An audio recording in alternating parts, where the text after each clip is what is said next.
العالمين والصلاة والسلام على رسول الله الكريم الأمين نبينا محمد وعلى آله وصحبه أجمعين وبعد فيا أحباب الله وأحباب رسوله صلى الله عليه وسلم أوصي نفسي وإياكم بتقوى الله فقد فاز المتقون فلا تموتن إلا وأنتم مسلمون فقال تعالى يا أيها الذين آمنوا اتقوا الله حق تقاته ولا تموتن إلا وأنتم مسلمون. Saudara-saudariku, alhamdulillah, bersyukur pada Allah Subhanahu wa taala kita masih diberikan kesempatan untuk menjalani aktivitas kehidupan kita sesuai dengan ajal batas waktu kehidupan yang telah Allah tetapkan. Semoga itu semua menjadikan kita senantiasa bersemangat untuk mencari bekal terbaik sebelum kembali kepada Allah Subhanahu wa taala. Pun demikian kita bermohon pada Allah semoga hamba-hamba Allah yang berkehidupan sampai dengan detik ini namun belum beriman dapat menguatkan jiwanya dan dimantapkan lisannya oleh Allah Subhanahu wa taala untuk bersyahadat sebelum wafat dan kembali kepada Allah. Demikian pula semoga para pelaku maksiat dan dimungkinkan kita berada di antaranya diberikan sentuhan dalam jiwanya oleh Allah untuk mau bertobat, menjalani sisa kehidupan dengan lebih baik, hayatan thayyibah, dan juga mengakhiri kehidupan dengan husnul khatimah. Untuk itu, mari kita berikhtiar demi mewujudkan segala nilai-nilai kebaikan yang kita harapkan, rahmat Allah yang kita dambakan, dan dengan itu semoga kita mendapatkan ridha Allah seperti yang dijanjikan. Mari kita memulai dengan mendalami tuntunan syariat dalam agama Islam dan menguatkannya dengan pengetahuan serta pondasi pengetahuan terbaik dalam bab ilmu di keislaman adalah bab akidah. Alhamdulillah kita telah pelajari sampai kurang lebih 25 episode sampai dengan hari ini terkait dengan bab akidah ini, baik di muqaddimah aspek pembukaan sampai dengan bab terakhir penutup kemarin, hal yang terkait dengan malaikat dan ragam-ragam tugas serta karakternya. Di simpul yang kedua dari 6 simpul keimanan yang mengikat kekuatan iman di dalam jiwa dikenal dengan akidah, ataupun pondasi-pondasi iman yang dapat melahirkan kekuatan dalam beramal saleh. Pondasi pokok dimaksudkan disebut dengan rukun, maka kita kenal dengan rukun iman. Pada hari ini kita akan membahas tentang kontra malaikat, yaitu makhluk Allah Subhanahu wa taala yang dengan kesombongannya mengajukan satu permohonan kepada Allah untuk membuktikan kesombongan dia dengan menggoda Adam alaihissalam dan keturunannya, yang dengan itu dia ingin membuktikan kehebatannya, kesombongannya di hadapan Allah Subhanahu wa taala. Dan di antara pokok yang dia ajukan adalah bagaimana memberikan satu provokasi kepada manusia yang dengan provokasi itu dia pun mencoba untuk menghambat tugas-tugas malaikat. Maka tersirat di dalam Al-Quran, malaikat pun diberikan satu lawan, satu kontra, satu paradoks dengan satu sosok makhluk yang disebutkan oleh Al-Quran sebagai musuh berbahaya bagi kita semua. Siapakah musuh dimaksud? Seperti apa jalan kehidupannya? Dari mana asal usulnya? Seperti apa tugasnya sehingga menghambat pula atau menjadi tantangan bagi tugas pokok malaikat, dan diberikan ikhtiar kepada kita untuk menentukan pilihan. Itu yang akan coba kita uraikan di kesempatan kali ini dengan izin Allah Subhanahu wa taala. Karena itu mari kita ikhlaskan niat kita karena Allah untuk beribadah, dan dengan itu semoga Allah memudahkan pembahasan yang akan kita kaji, membimbing kita untuk benar memahami dan mampu mengamalkan dengan baik dari apa yang telah kita pahami itu. Bismillahirrahmanirrahim. Pertemuan hari ini kita akan membahas tentang pembahasan kontra tugas malaikat yang kita istilahkan dengan fikih setan atau mengenal setan, ya. Itu sudah kita tidak tahu bersama namanya, tapi kita urutkan dulu konteks pembahasannya. Baiklah, saat ini kita akan coba memberikan akar pemahaman dulu, ya. Jadi kalau dari akarnya mengerti, nanti sudut pemahamannya bisa lebih luas. Kalau sudut pemahamannya luas, ruangnya lebih terbuka, memahaminya lebih baik, dan kita lebih mengerti untuk bisa menilai dan memaksimalkan amalan kita sesuai dengan pemahaman yang telah kita kaji bersama. Saya akan memulai dahulu dengan urutan seperti ini. Quran, surah ke-15, ayat 28 ya, sampai 30 ya. Satu.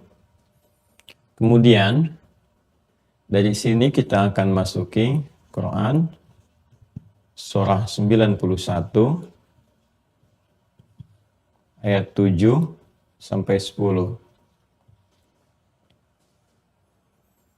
Kemudian kita akan supportkan di sini Quran surah 114.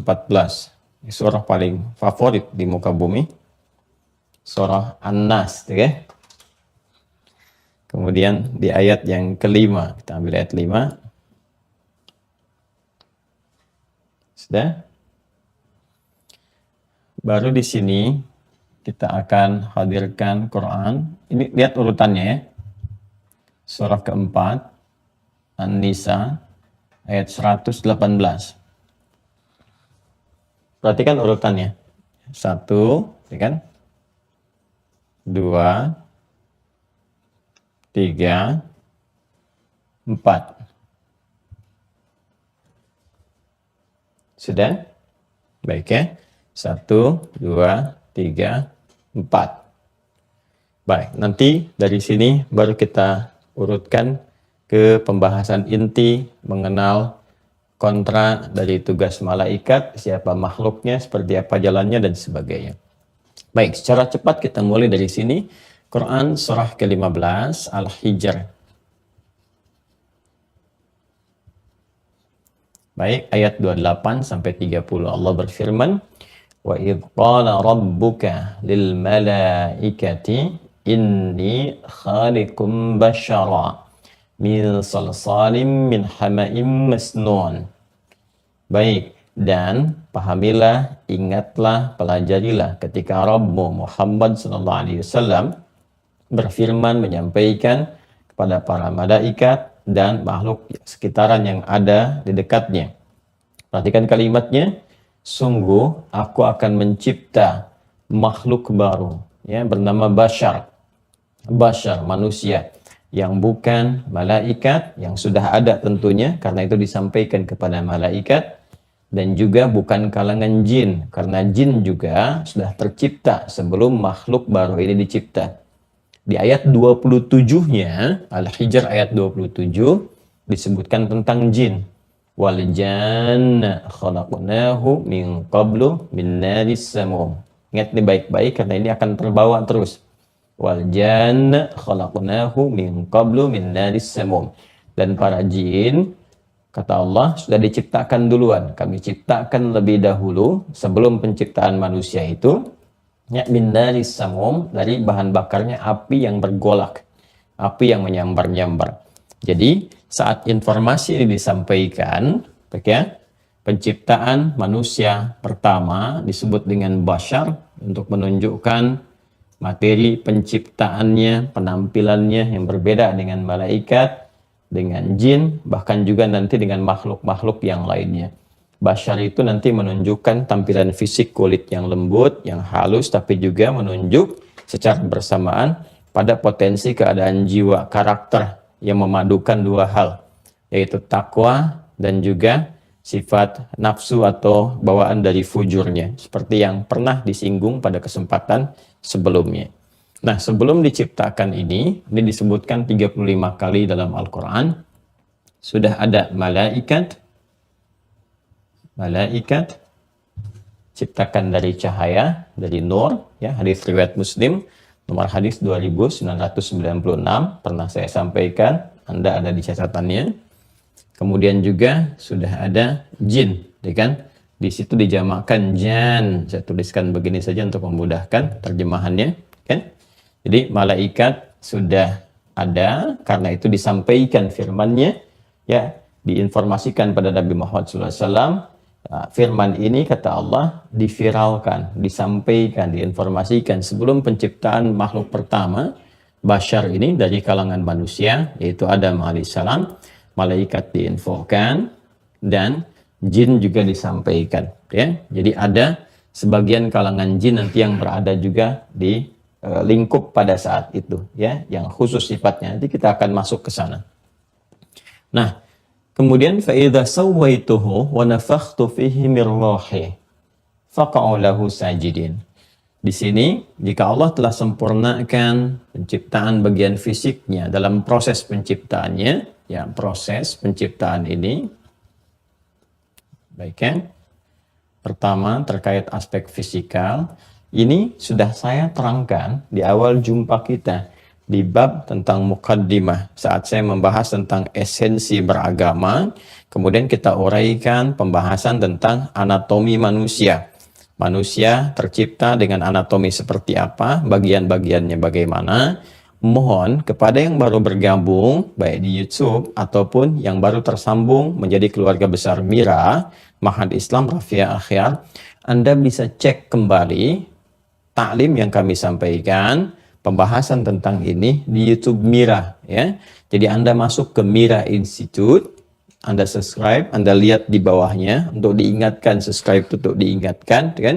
Kemudian Anda lihat pembahasan yang awal, kami urutkan betul episode 1, 2, 3, 4.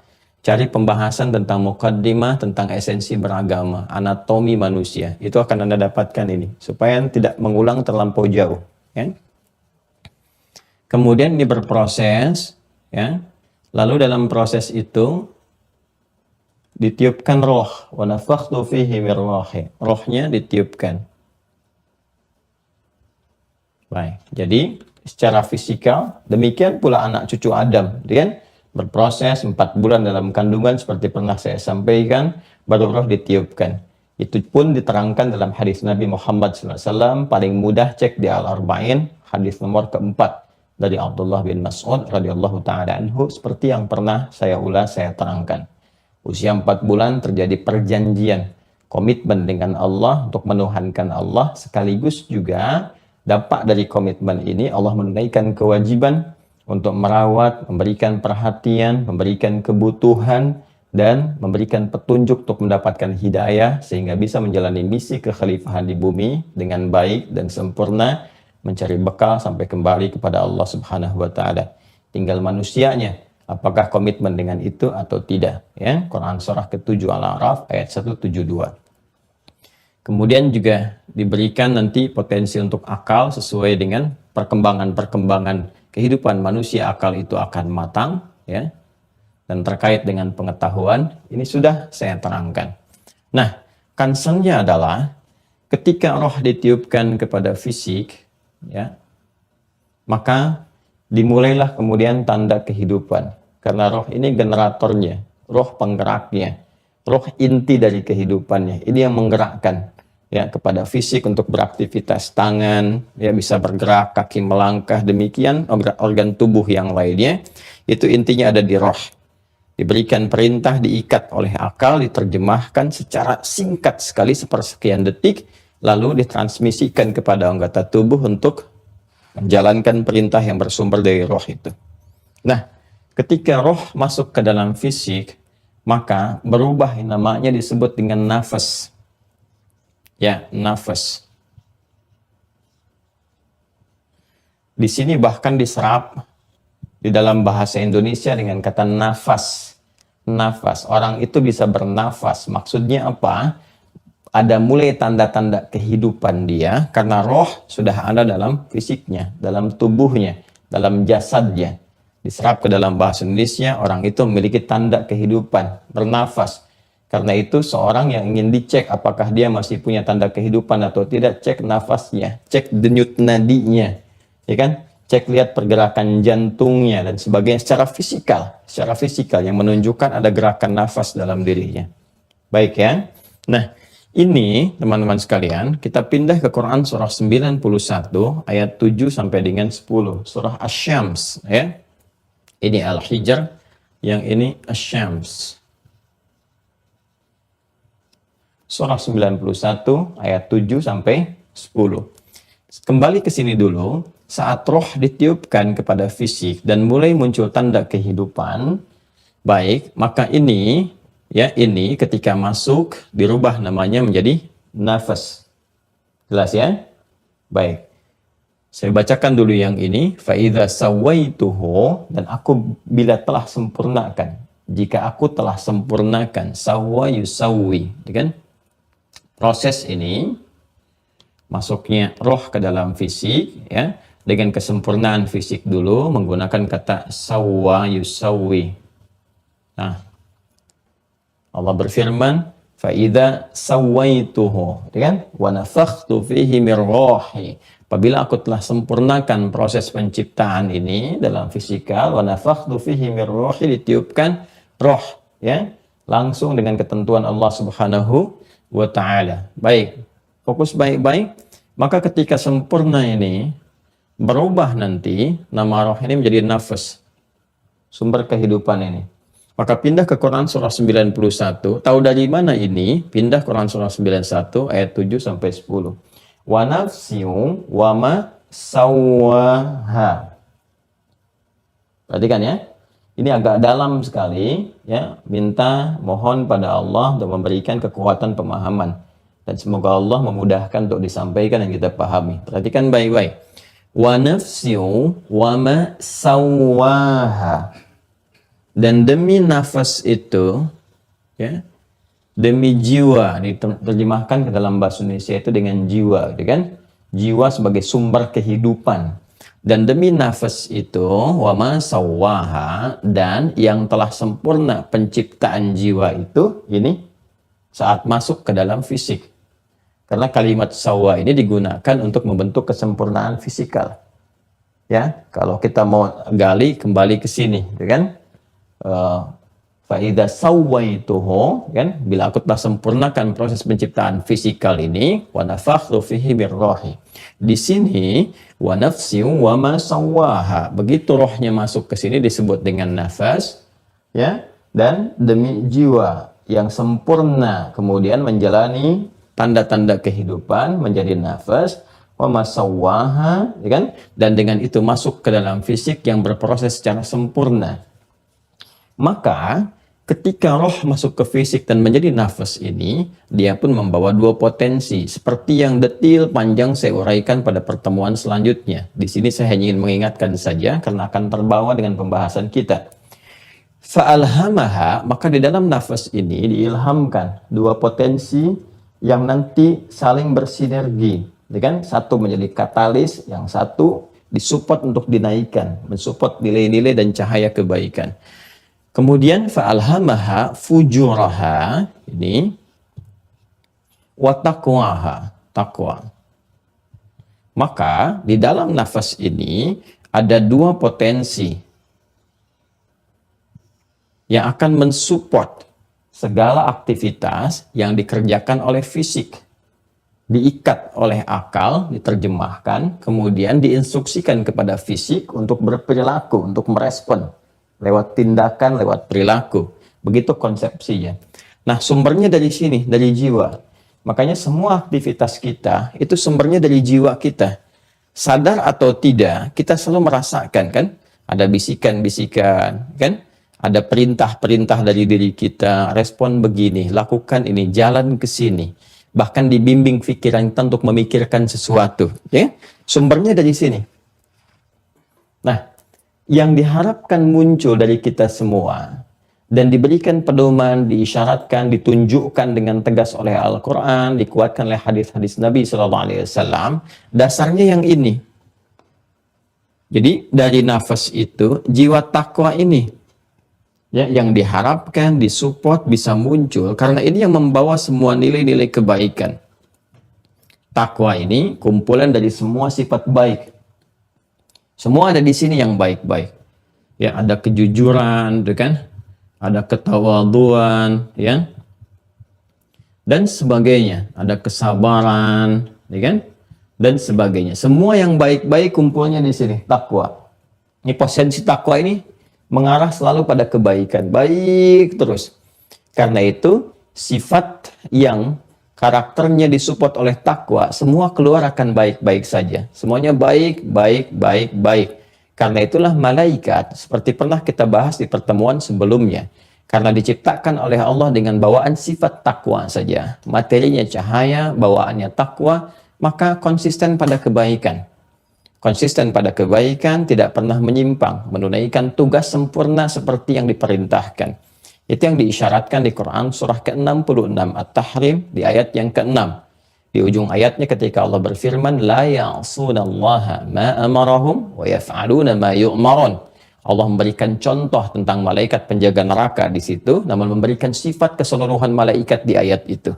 Allah sampaikan, para malaikat semuanya, baik para penjaga di neraka, kemudian penjaga juga di surga, tugas-tugas yang lain dari Jibril dan sebagainya, la ya'sunallah.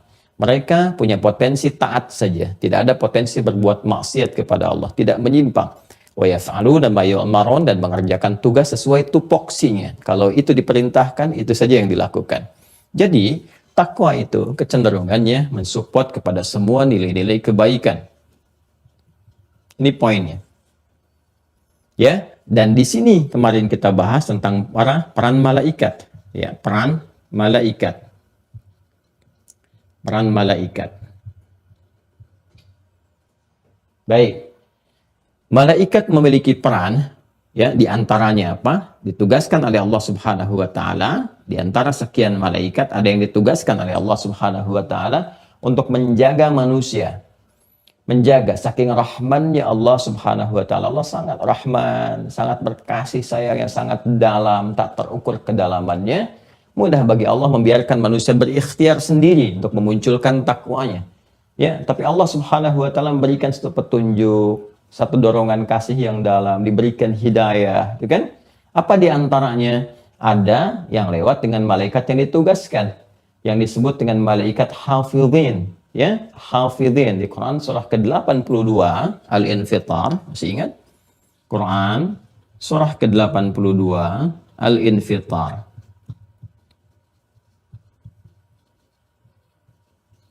Di ayat 10 sampai dengan 11.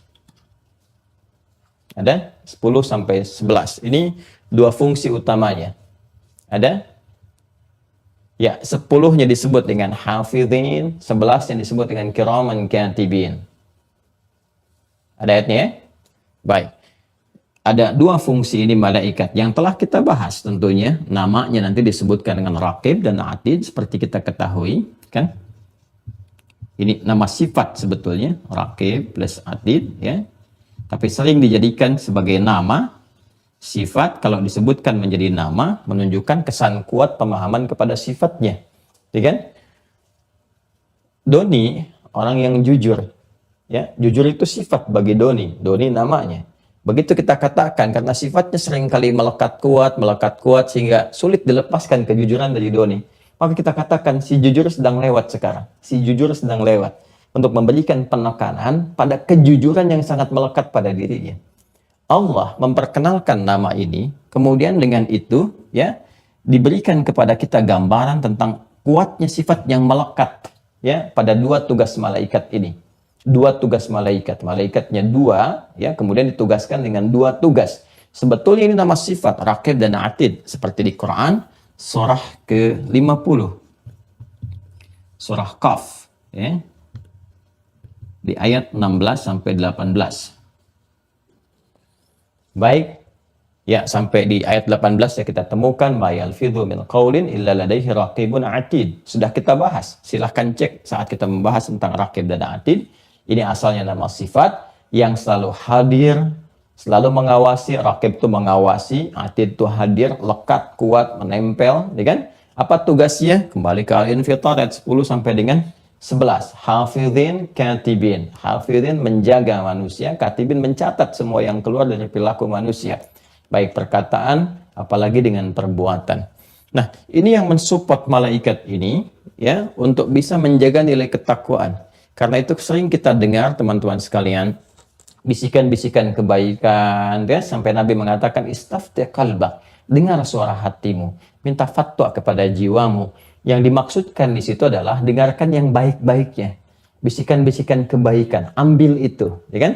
Nah, kemudian juga ini yang paling penting, Allah juga support nanti jiwa takwa ini selain dengan dorongan malaikat untuk menjaga, juga dengan ibadah supaya takwanya muncul. Ya, ibadah itu yang disebutkan dengan amal soleh nantinya. Ya, ibadah yang disebutkan dengan apa? Amal soleh nantinya. Karena itu konsepsi amal soleh dalam Al-Quran selalu lekat dengan kalimat takwa. Saya pernah sampaikan, ya kan? Banyak ayat dalam Al-Quran yang selalu menyandingkan takwa dengan amal soleh. Baik itu detilnya ataupun juga turunan-turunannya. Dzalikal kitabu la raiba fihi hudal lil muttaqin. Siapa orang takwa muttaqin ini? Alladzina yu'minuna bil ghaib wa yuqimunas shalah. Ya, diminta kita salat, diminta kita berinfak, diminta kita puasa. Tujuannya apa? Untuk mensupport jiwa takwa ini supaya muncul, supaya kuat ke permukaan. Ya kan? Puasa, ya ayyuhalladzina amanu kutiba alaikumus shiyam kama kutiba alal ladzina min qablikum la'allakum tattaqun. Supaya takwanya naik. Haji, coba lihat ayat 197 di surah Al-Baqarah, Quran surah 2 ayat 197. Al-hajju ashhurum ma'lumat faman farada fihinna al-hajja fala rafatha wala fusuqa wala jidala fil hajj wa ma taf'alu min khairin ya'lamhu Allah wa tazawwadu fa inna khairaz zadi taqwa. Takwa. Ya. Jadi ini yang dimintakan naik support ke atas, dan disinilah kemudian cahaya iman ini muncul. Jadi iman itu sumbernya dari sini. Diucapkan lewat lisan, tembus ke dalam jiwa, ke nafas ke sini, sehingga bersemayam dalam jiwa takwa. Nah, jadi iman ini nanti yang mendorong nilai-nilai ketakwaan, disupport lewat amal soleh, kemudian lewat bisikan-bisikan malaikat supaya menjadi cahaya, membimbing. Karena itu ketika kita ibadah, ya, meningkatkan sholat kita kepada Allah, puasa dan sebagainya, itu nanti ada cahaya kekuatan baik, cahaya takwa kita yang didorong oleh kekuatan iman menjadi cahaya, nur. Itu yang dimaksudkan nuruhum yas'a baina aydihim wa bi aymanihim. Saat di akhirat tampak tuh cahaya-cahaya itu. Di dunianya berupa apa? Berupa cahaya kebaikan yang tampak lewat perilaku, majas sifatnya. Majas, kata kiasan. Cahaya itu membimbing bagaimana lisan bertutur, mata memandang, telinga mendengar, tangan kemudian bergerak, kaki melangkah dan sebagainya. Dibimbing oleh cahaya iman. Ya, yang muncul dari jiwa takwa ini. Asalnya demikian. Karena itu kita diperintahkan ibadah untuk memunculkan cahaya ini supaya muncul ke permukaan. Kalau ini yang baik naik, yang buruk akan ditekan. Kan kehidupan seperti itu. Quran surah ke-51 Adz-Dzariyat ayat 49. Wa min kulli syai'in khalaqna zawjaini la'allakum tadhakkarun. Dan segala hal, kata Allah, kami ciptakan dengan keagungan kami itu, ya, kata Allah apa? Berpasangan, supaya kalian sadar hanya Allah yang tunggal Maha Esa yang tidak punya pasangan. Termasuk sikap pun dan sifat pun, bahkan makhluk itu diciptakan berpasangan. Baik lawannya buruk, gitu kan? Semua laki-laki lawan perempuan, jantan betina untuk binatang, putik benang sari untuk tumbuhan, ya. Baik lawannya buruk, dan biasanya kalau satu dominan yang lain akan turun. Jadi kalau baiknya itu naik, maka jeleknya akan turun. Kalau solehnya naik, salahnya itu tidak akan muncul. Karena itu orang yang punya kebiasaan bertutur yang baik itu tidak punya kekuatan untuk memunculkan tutur yang buruk, karena nggak ada gitu, tertekan ke bawah. Ini yang muncul terus naik, naik. Ini yang diharapkan muncul, ini yang diharapkan naik. Nah, yang ketiga, yang tidak kalah penting juga, Allah supportkan ini ya dengan satu katalis. Kalau tadi kan dengan bisikan malaikat, kemudian dengan amal soleh supaya naik kan, diantaranya sholat kan, sholat. Tadi saya tuntaskan terlebih dahulu ketika Allah perintahkan untuk memunculkan kebaikan, sehingga yang jeleknya turun. Kembali ke Quran surah ke-29 Al-Ankabut untuk mengingatkan ayat ke-45.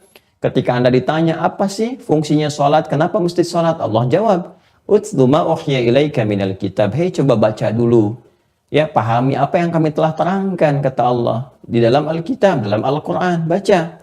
Ya, setelah itu apa? Wa aqimis sholat. Kalau sudah paham, mengerti itu semua, tunaikan sholat. Ternyata di antara informasi pedoman yang disampaikan oleh Allah kepada Rasulullah, dan diteruskan kepada kita, Inna sholata tanha 'anil fahsya wal munkar. Sungguh kalau salat benar ditunaikan, karena itu ada alif lamnya di situ.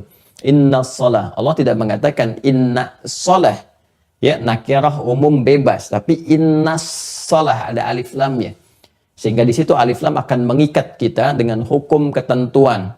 Jadi sholat itu bukan seenaknya kita tunaikan, bukan bebas, ada hukum ketentuannya. Kalau benar ditunaikan seperti itu, tanha 'anil fahsya'i wal munkar, akan terbebas dari dua sumber keburukan. Imma fahsya, keburukan yang bersumber dari syahwat, memunculkan nanti reaksi ya ke dalam diri kita, nanti baru muncul aksi dari situ. Apa diantaranya? Pornografi, porno aksi, kata-kata kotor, jorok, dan sebagainya, itu fahsya. Mungkar, segala yang diingkari oleh hati kita, mencuri, merampok, dan sebagainya, kan menipu, korupsi, bikin hoax, itu mungkar. Nah, kalau kita sholatnya benar, nah, sholat itu mensupport kepada jiwa kita, nafas kita. Apa yang disupport? Takwa.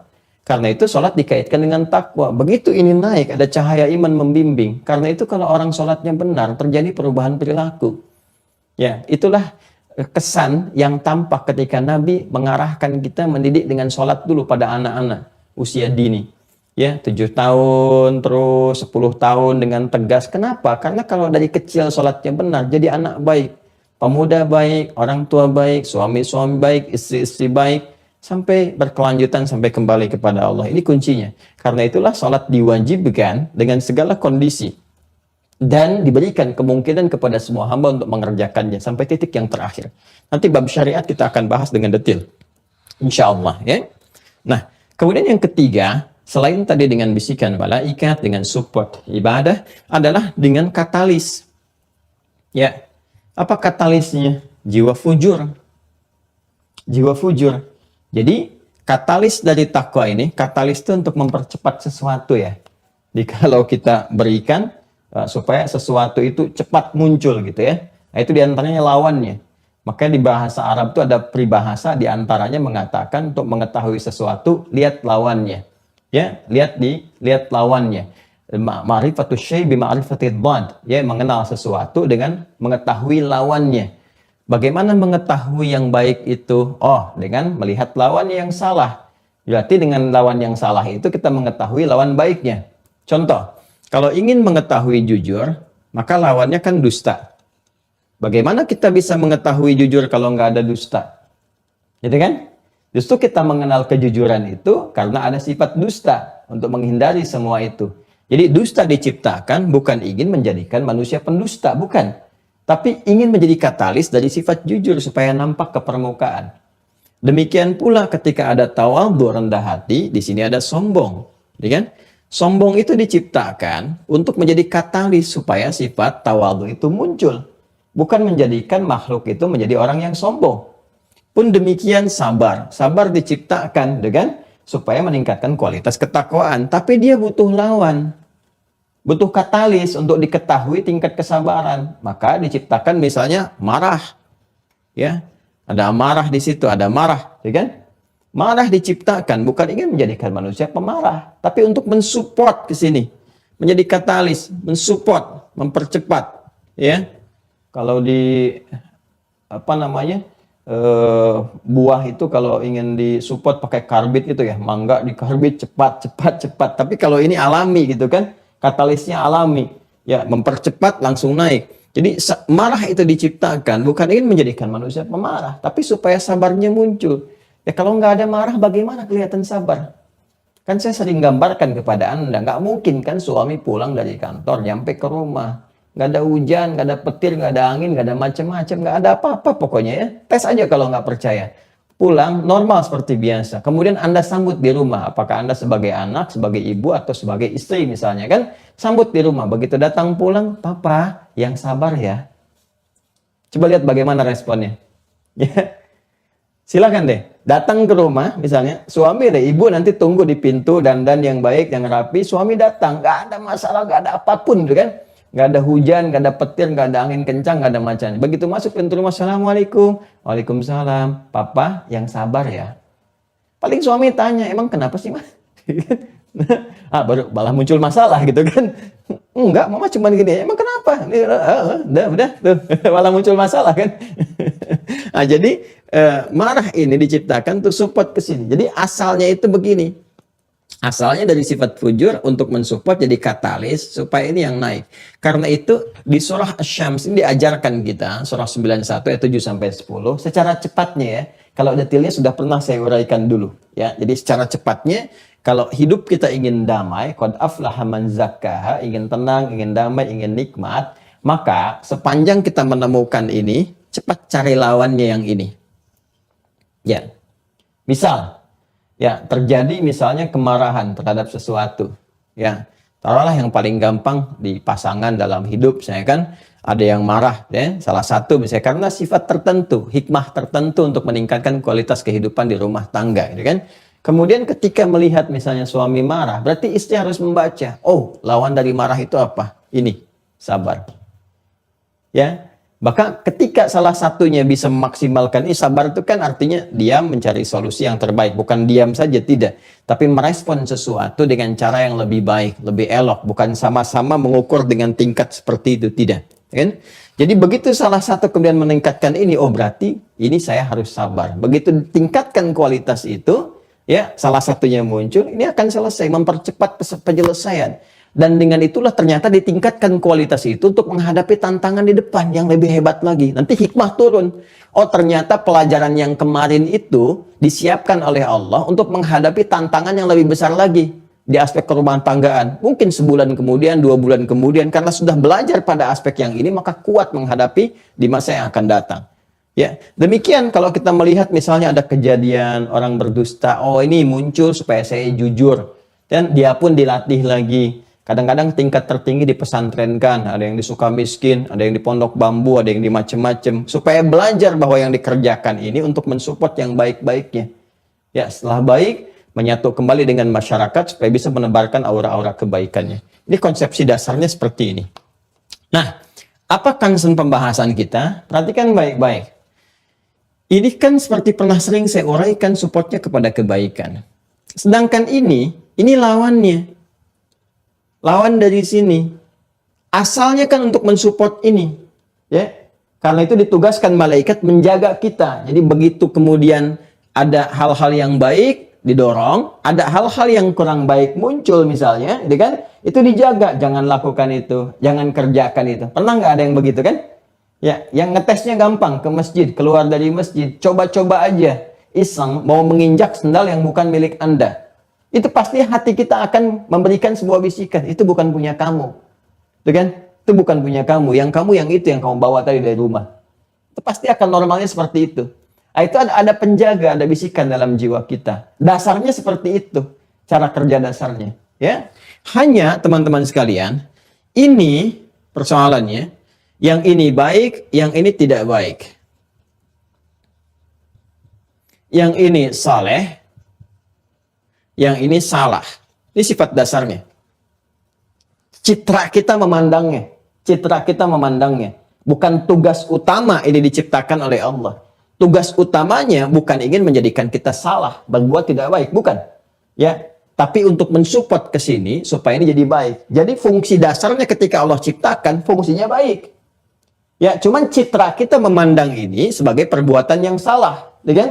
Kenapa menjadi salah? Karena nanti ada satu makhluk yang mengajukan permintaan kepada Allah untuk bisa, nah ini dia memprovokasi, ya, mohon diberikan kewenangan kepada Allah, memprovokasi, menggunakan, memberikan bisikan-bisikan kepada yang ini, satu saja. Supaya dia berdiri sendiri. Yang dengan itulah kemudian citra salah ini menjadi muncul dan menguat. Akhirnya alih-alih manusia menjadi soleh, dia terjebak menjadi manusia yang salah. Alih-alih baik, dia menjadi pribadi yang tidak baik. Siapa makhluk ini yang mengajukan proposal kepada Allah Subhanahu wa Ta'ala, dengan meminta kepada Allah supaya diberikan satu bagian dari manusia untuk membuktikan kesombongan dia. Ya, untuk membuktikan kepada Allah bahwa dia merasa yang paling hebat dan sebagainya, dia bisa menaklukkan manusia dan seterusnya. Maka bagaimana dia mengajukan, direkam kemudian pindah dulu ke sini. Perhatikan urutannya ya. Saya urutkan begini, tapi saya lompatkan ke sini dulu. Lihat baik-baik. Quran surah keempat An-Nisa ayat 118. Baik ya. La'anahullah. Maka Allah melaknat setan itu. Nanti kita akan bahas dengan detail, ya kan? Maka Allah melaknat setan itu. Waqala, ya, setelah dia dilaknat, ya, diminta keluar kemudian, ya, dari tempat mulia yang pernah dia tempati cukup lama. Di situ dia dinilai baik karena perbuatan ini dan kesombongannya, dia terusir dari situ. Ya, tiba kemudian dia tahu sebetulnya dia bisa bertobat, bisa diampuni, tapi karena kesombongannya ini tertutuplah peluang-peluang tadi dengan perbuatannya itu yang dimaksudkan. Kemudian dia mengajukan kepada Allah, memohon, meminta kepada Allah untuk diberikan satu bagian dari manusia yang dengan itu dia ingin buktikan kesombongannya. Wa qala la attakhidanna min ibadika nasiban mafruḍa. Ya, perhatikan baik-baik, la'anahullah, dia dilaknat oleh Allah Subhanahu wa taala, lantas dia mengajukan proposal kepada Allah, memohon, meminta kepada Allah, la attakhidanna min ibadika nasiban mafruḍa. Ya Allah, berikan kesempatan kepada aku, kan, untuk mengambil satu bagian dari hambamu itu, nasiban mafruḍa, yang telah engkau tetapkan. Baik ya. Nah, apa yang dimaksudkan satu bagian nasib, ya, dari hamba-hambamu? Allah menciptakan hamba-hamba yang dimaksudkan ke sini, Bashar, anak cucu Adam, ya. Ya, ingat ini ya, anak cucu Adam.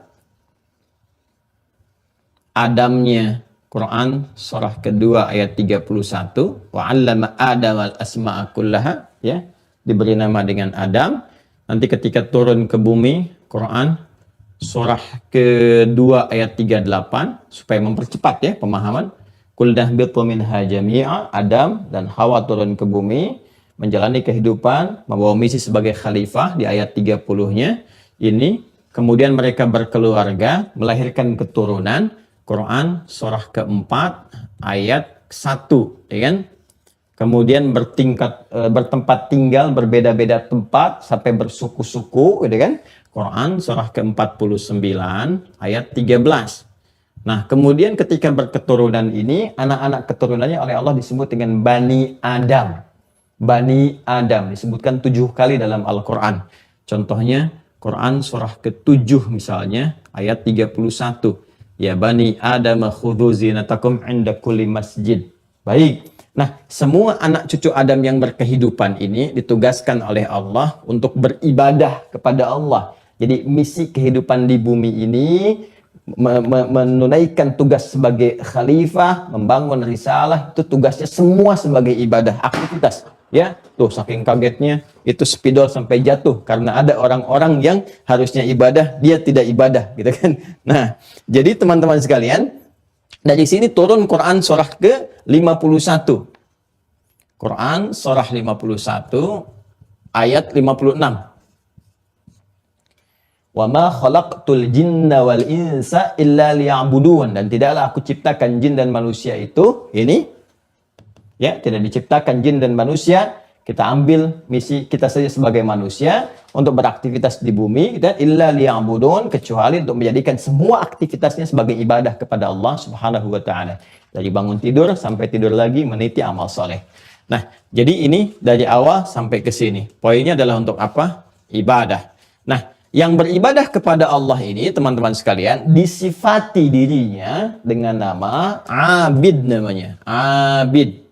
Karena kata ibadah sendiri, ibadah, ya, dari kata abada ya'budu. Abada ya'budu. Jelas? Abada ya'budu. Abdan, kan?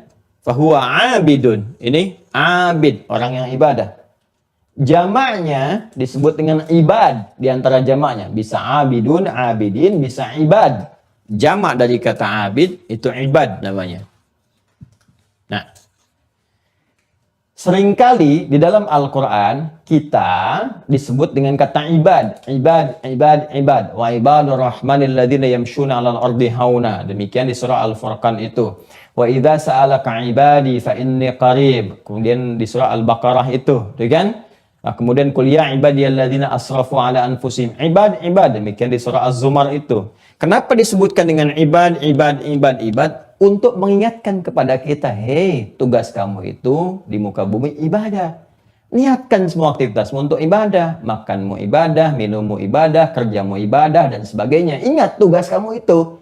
Dan bekal ibadah itu yang dibawa nanti untuk pulang menghadap Allah. Karena itu ditampakkan setiap kita diminta oleh syariat Islam mengiringi setiap yang wafat ke alam kubur, kita bisa melihat yang dibawa apa? Nggak ada.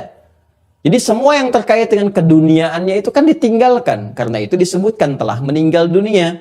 Kita bekerja, capek, keringat, lelah, panas, dingin, macam-macam. Dari gelap sampai gelap lagi. Alhamdulillah menghasilkan dari rumah yang cukup mewah, kendaraan banyak dan sebagainya. Apakah saat kemudian dikuburkan semua itu ada? Tidak. Diikutkan ke alam kubur? Tidak. Ya, kipas angin misalnya supaya nggak gerah di alam kubur dipasang? Tidak. Ya kan? Yang dipakai cuma hanya untuk menutup aurat saja dengan kain kafan. Itu pun nggak ada kantongnya. Yang biasa kita kantongi nggak bisa dikantongi, nggak pakai kaos kaki, semua ditutup rapi keseluruhannya, beres, selesai. Apa yang dibawa? Yang dibawa adalah asas manfaat dari benda-benda tadi yang difasilitaskan oleh Allah kepada kita untuk menggunakannya sebagai ibadah. Apa asas manfaat dari pakaian ini? Jadi ibadah enggak? Kendaraan itu jadi ibadah enggak? Rumah itu jadi ibadah enggak? Jadi Allah tuh sering memanggil kita dengan nama ini untuk mengingatkan, hei fulan yang merasa kaya, fungsi kekayaan itu aku titipkan supaya engkau ibadah. Hei yang punya jabatan, kedudukan itu aku titipkan untuk supaya engkau maksimalkan jadi ibadah. Hei yang merasa punya ilmu dengan gelar apapun, ustadz, doktor, profesor, macam-macam dan sebagainya, aku titipkan supaya jadi ibadah. Jadi semua konsepsi itu ibadah.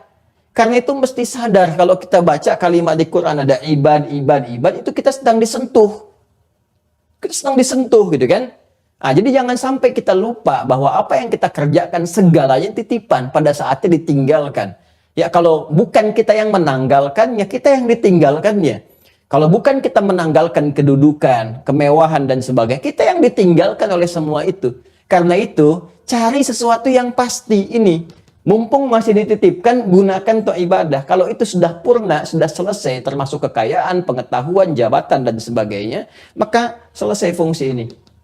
Karena itu untuk menguatkan, tiap hari kita katakan, 17 kali Anda bayangkan. Allah meminta kita mengingat dan diikrarkan lewat lisan.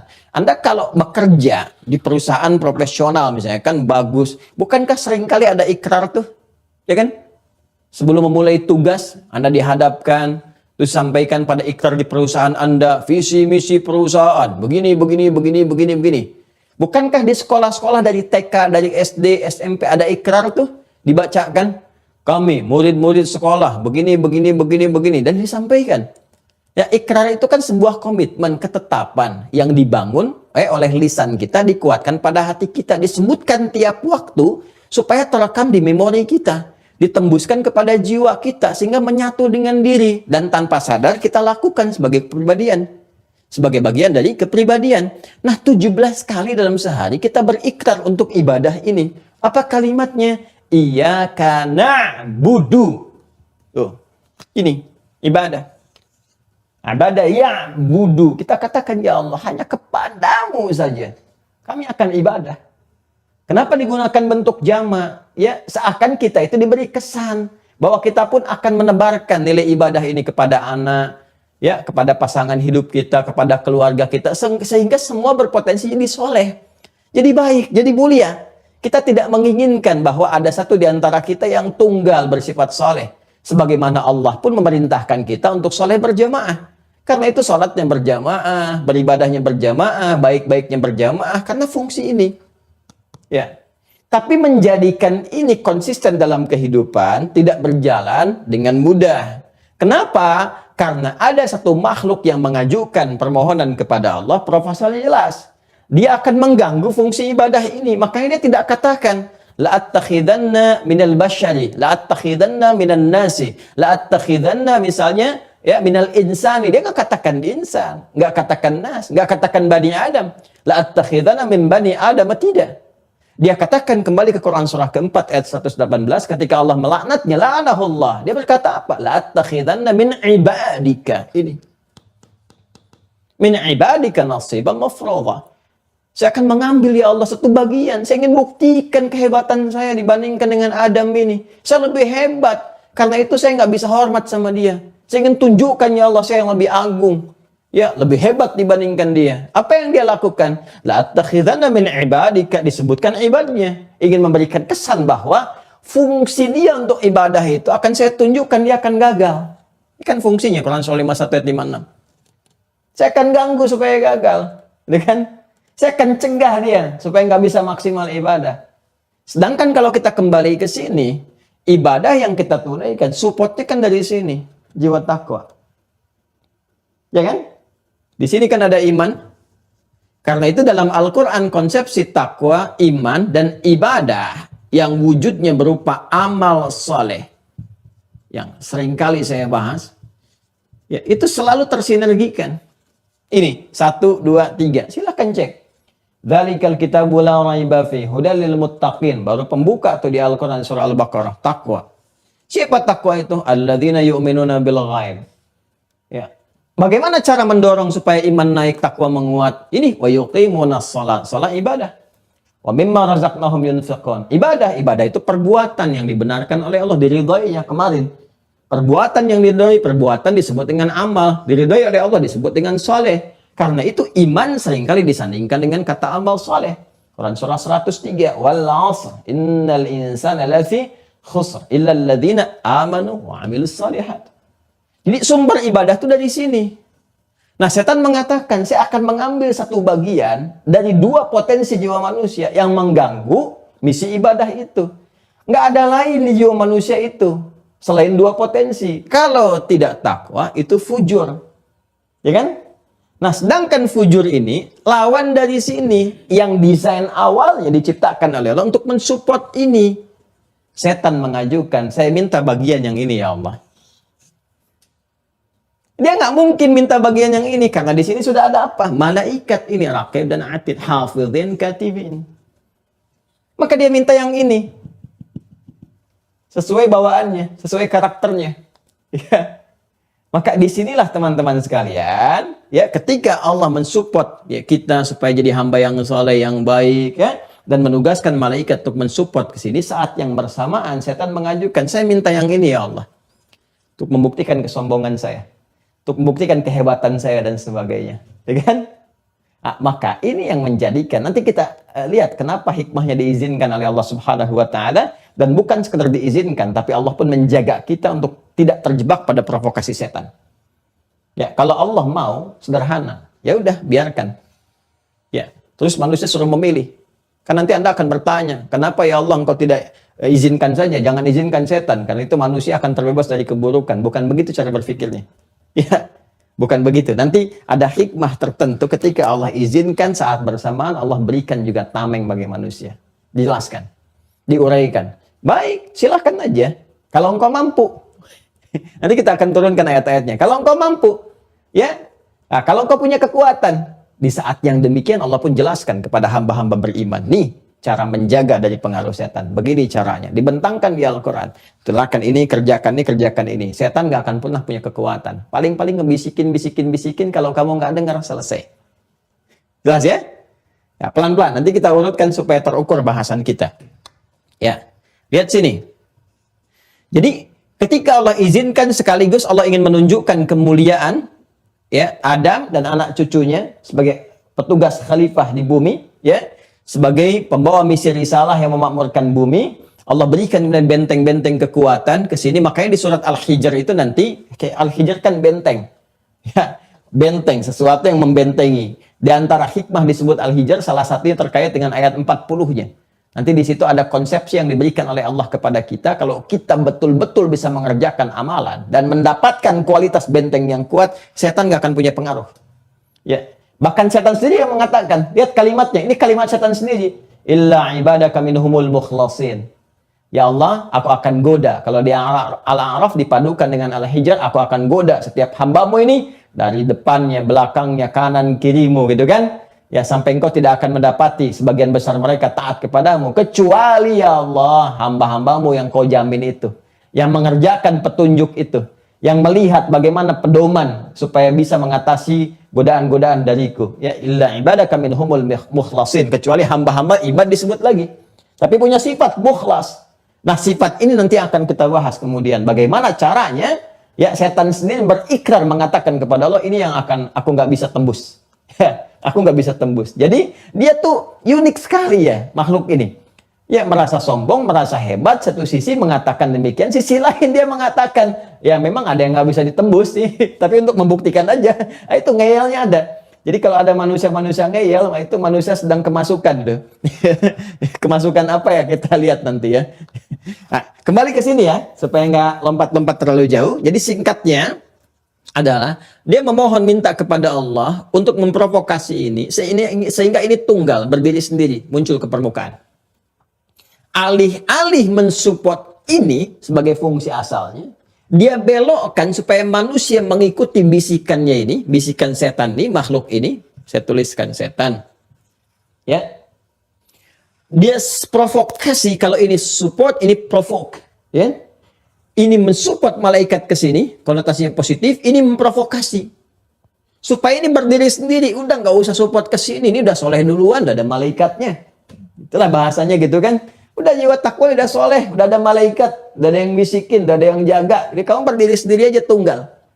Di alih-alih dusta mensupport jujur, dusta berdiri sendiri.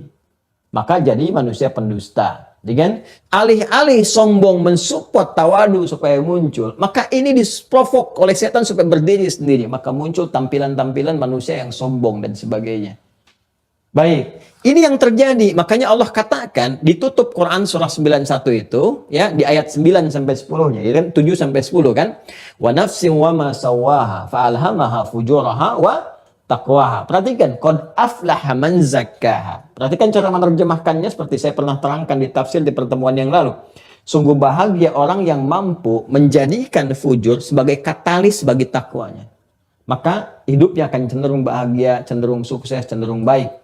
Ya, zakah itu kan mencuci. Mencuci itu kan bukan menghilangkan bendanya, tapi membersihkan kotorannya.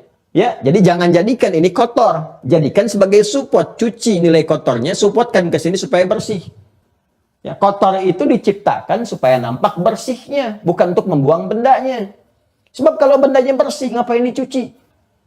Ibu mencuci baju karena ada kotorannya. Ini kotoran itu diciptakan untuk menunjukkan pakaian tidak bersih, supaya bersihnya muncul, dicuci.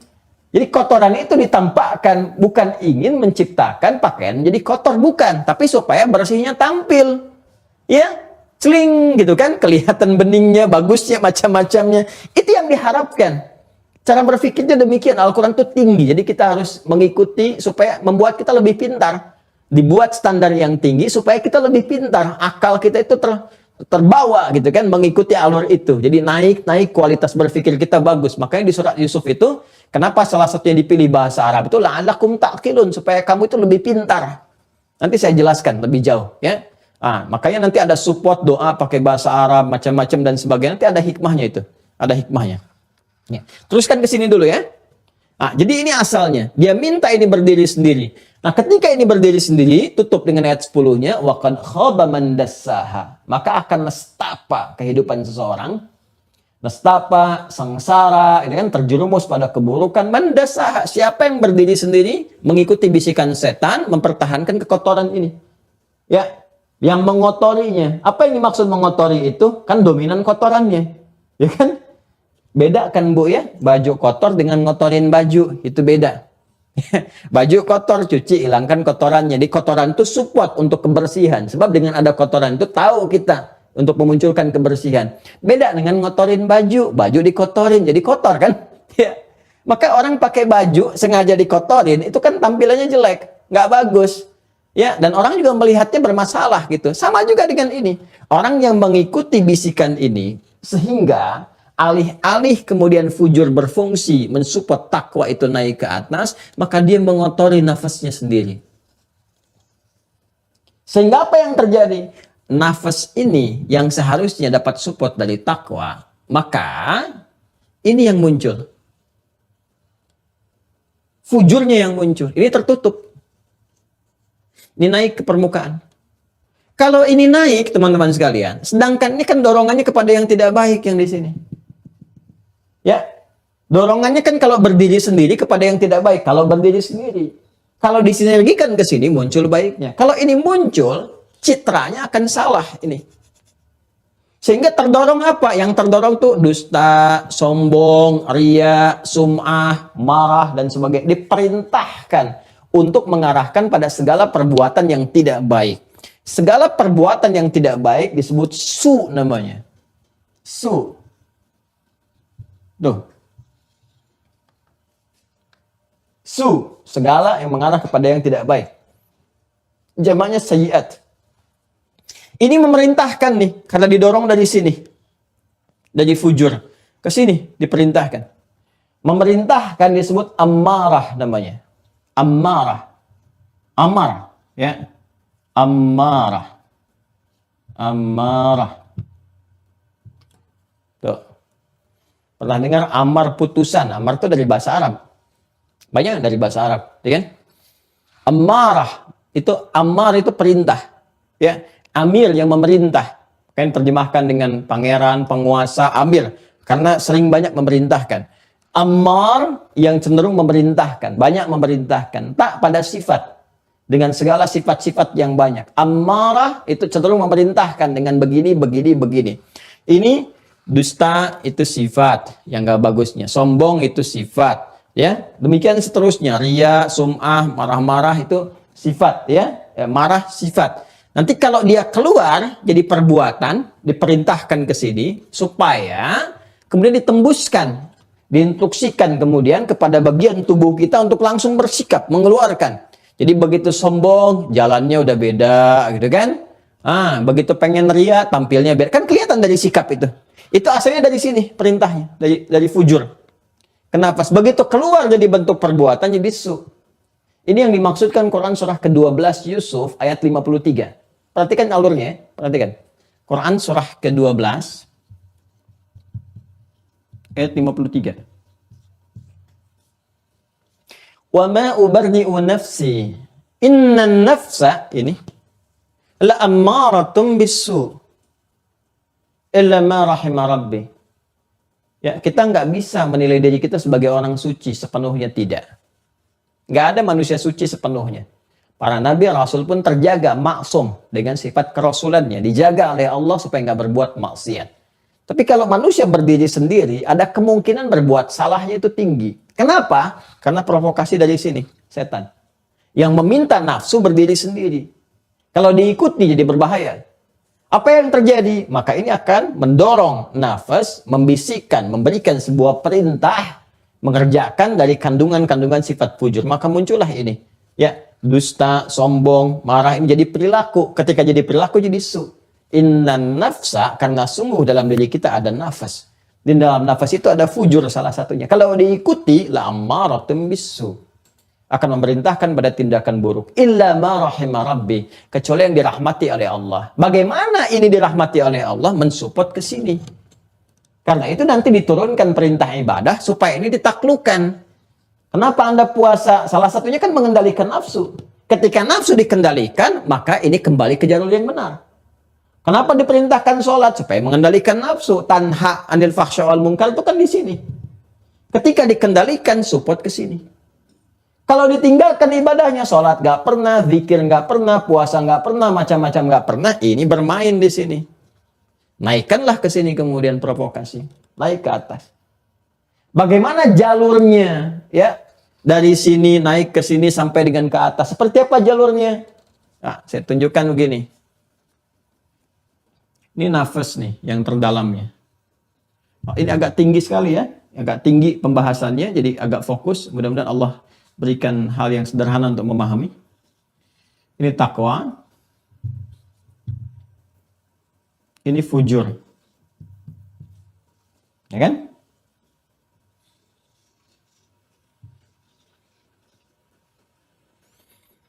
Ini yang harusnya disupport teman-teman sekalian. Nanti lewat malaikat.